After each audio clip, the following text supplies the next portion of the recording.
Good afternoon मित्रांनो. So मी आता आहे चंडिका मंदिर येथे आणि दुपारचे वाजले 11:35 आणि मी चाललो आहे स्वयंभू चंडिका मंदिर येथे.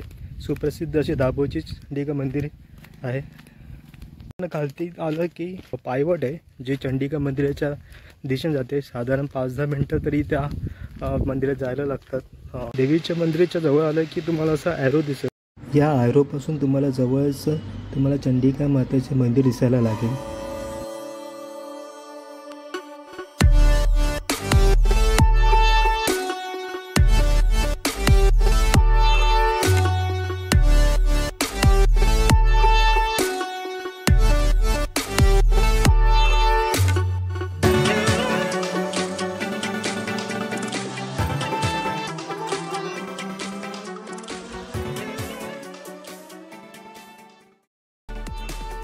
देवीच्या मुखाजवळच अनेक शिवपिंडी तुम्हाला दिसतील. इथे श्री जगन्नाथपुरी यांची समाधी आहे. पुढे एक छोटा गुहेचे तोंड चांदीच्या पत्राने मडवलेलं असून लहान असल्याने आत वाकून जावं लागते. गुहेत अंधार असून ठिकठिकाणी दिवे लावलेले आहेत. एकसंध कातळात तयार झालेल्या नैसर्गिक गुहेमध्ये चंडिका देवीची सुमारे 3.5 फूट उंचीची पायापाषाणातील शेंदूर लावलेली मूर्ती आहे. अशा श्री स्वयंभू चंडिका देवीचे रूप जेवढे सुंदर तेवढे रौद्रही भासते.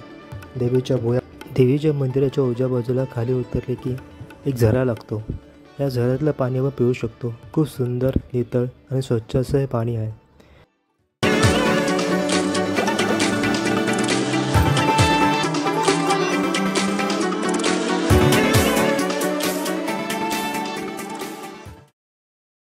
दाभोळला बोटीतून उतरल्यावर एक वास्तू आपले लक्ष वेधून घेते. शाही मस्जिद. आज ही मस्जिद भग्नावस्थेत आहे. ही मस्जिद विजापूरच्या शाही मस्जिदची प्रतिनिधी समजली जाते.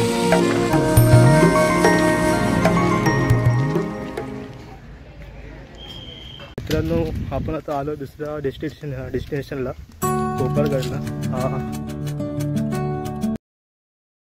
गड तो गोपाळगड आहे. हा आला गोपाळगड. नागरिक किल्ला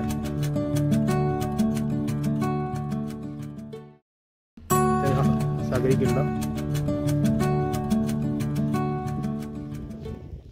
फायनली आपण गोपाळगडला पोचलोय.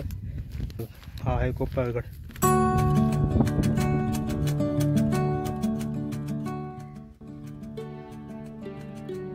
शत्रूने जर अचानक हल्ला केला तर किल्ल्याच्या संरक्षणासाठी हे खंद खोदलेले आहेत.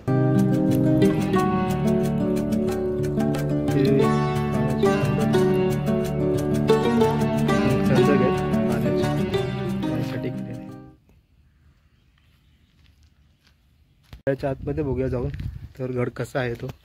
तटबंदी तोडून येण्या जाण्यासाठी वाट केली आहे.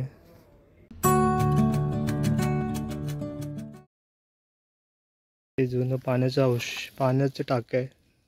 त्यावेळेचं पाणी साठवण्याचं हे हौद किंवा टाक्या आहेत. या पाण्या साठवण्यासाठी उजवीकडे एक हौद आहे. या किल्ल्यावरती विहिरी आणि हौद सुद्धा आहेत. पण याच विहिरीवरती आणि हौदावरती या झाडे झुडपे उगवली आहेत. पण एकेकाळचं या किल्ल्यावरती असलेलं पाण्याचं नियोजन आपल्याला कळून येतं. ती पाणी टाक्याच्या बाजूलाच हे चढण्यासाठी अशा शिड्या आहेत जिथे विजावरती चढण्यासाठी पायऱ्यासुद्धा केलेल्या आहेत. या पायऱ्यावरती चढून आपण वरती जाता येते. वरनं असा मस्तपैकी किल्ल्याचा असा अमेझिंग व्ह्यू दिसतो. हा साईडला तो समुद्र, हा साईडला दिसतो समुद्र आणि इथे वाटतं काहीतरी अवशेष आहेत. किल्ल्यावरच्या काहीतरी वाडावेड्याचे असतील, काहीतरी अवशेष आहेत या किल्ल्यावरती. किल्ल्याच्या प्रवेशद्वार एंट्री केल्यावरती या साईडलाच मागच्या पुढच्या साईडला की असे हे अवशेष आहेत. अजून एक काहीतरी अवशेष लागतं. सगळे आंब्याच्या खूप बागा आहेत. खूप आंब्याची झाडं आहेत किल्ल्याच्या आतमध्ये. मजबूत एक्स्ट्रीमली. अजून बुरुज बघूया. ते पण काहीतरी अवशेष आहेत किल्ल्यावरच्या इथे. नाही, हे मंदिर आहे कसलं तरी किल्ल्यावरती, मे बी काय आहे, आय डोंट नो. इथे पण एक अवशेष आहेत. पुढे जाऊन बघूया. किल्ल्याच्या महादरवाजावरती कमानीचा भाग पुरता ढासळलेला स्थितीत आहे.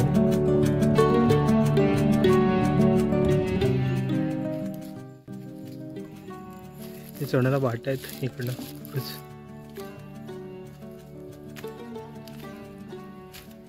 ह्या देवड्या किल्ल्यावरच्या, इथे पण देवड्या आहेत पहारेकरांच्या. पुढे जाऊन बघूया.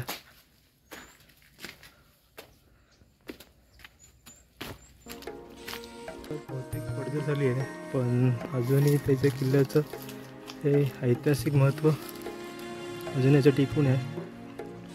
जरी याची खूप सारी पडझड झाली तरी सुंदर असा किल्ला आहे.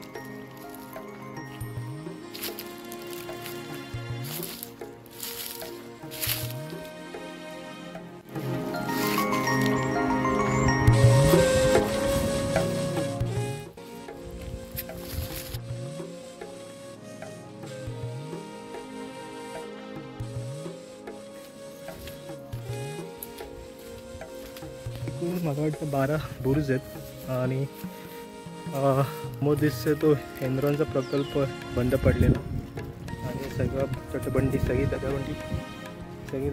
तटबंदी आहे सगळी किल्ल्यावरची.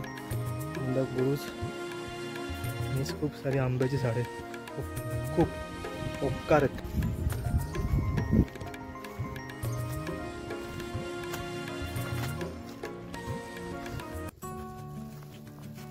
ना की तुम्हाला असे जागोजागी बोट दिसते लिहिले गडाकडे जाणारी. हा अंजले समुद्रकिनारा आणि गोपाळगड लाईट हाऊसकडे जाणार रस्ता आणि गोपाळगड गड आणि अंजरगड समुद्रकिनारा जाणारा रस्ता.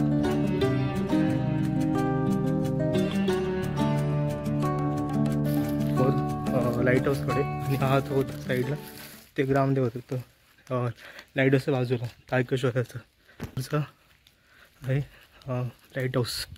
पुढे जाऊन बघूया चला. लाईट हाऊसच्या आतमध्ये आणि हा लाईट हाऊस हा सगळा व्ह्यू.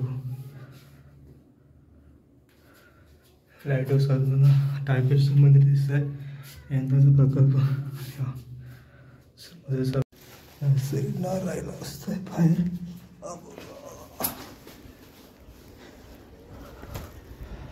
Oh, awesome.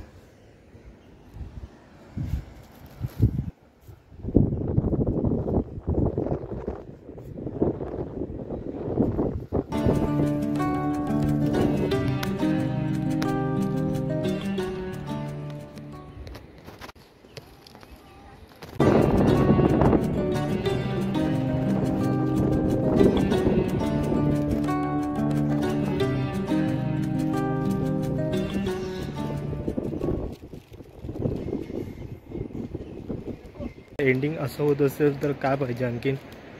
मी आता आलो आहे गुहागरच्या बाग बीच, असं बाग बीच येते समोर जो दिसतोय तो आहे बाग बीच. थोड्याच जर पण 5-10 मिनटात तिथे पोचू आपण.